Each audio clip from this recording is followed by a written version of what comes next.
আসসালামু আলাইকুম, সবাই কেমন আছেন? আশা করি ভালো আছেন। আমরাও ভালো আছি। এই তো এটা রাতের ফুটেজ। তাহেরাকে একটু খাবার খাইয়ে দিচ্ছি।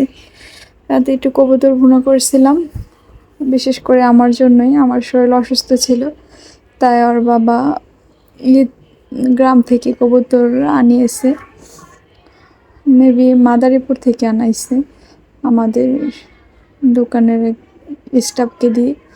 এই তো এটা সকালের ফুটেজ। আজকে সকালে মেয়েকে সকালে একটু নুডলস খাইয়ে দিলাম, আর এদিকে দুপুরে রান্না বান্না শুরু করছি। সবাইকে জুমা মোবারক। আজকে শুক্রবার, তো একটু বিরিয়ানি রান্না করব। হলুদ আর লবণ দিয়ে একটু ডিম আর আলুটাও ভেজে নিব।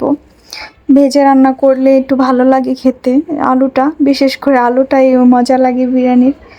তো যেহেতু নতুন আলু না, নতুন আলু দিয়ে রান্না করলে বেশি ভালো লাগে। তারপরও খেতে ভালোই লাগছে। তো এই তো এটা একটু কষিয়ে নিচ্ছি, মুরগি আর আলুটা একসাথে দিয়ে। আর ডিমটা লাস্টের দিকে একটু দিয়ে নাড়াচাড়া দিয়ে নামিয়ে ফেলবো। তো এইদিকে চাউলটাও বসিয়ে দিচ্ছি। তো শুক্রবারে যেহেতু সবাই বাসায় থাকে, তো এই কারণে একটু সবার পছন্দের খাবার রান্নাও করতেছি।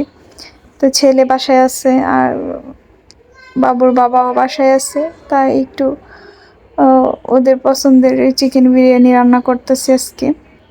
এই তো হয়ে গেছে প্রায় রান্না বান্না। এখন গোসল করে খাওয়া দাওয়া করব সবাইকে নিয়ে।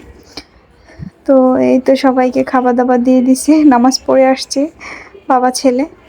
আর এদিকে মেয়েও খেয়ে নিচ্ছে, আমিও খেয়ে নিচ্ছি। এদিকে একটু ফ্রুট সাজিয়ে রাখছি টেবিলে। আজকে এই পর্যন্তই। সবাই ভালো থাকবেন। আসসালামু আলাইকুম।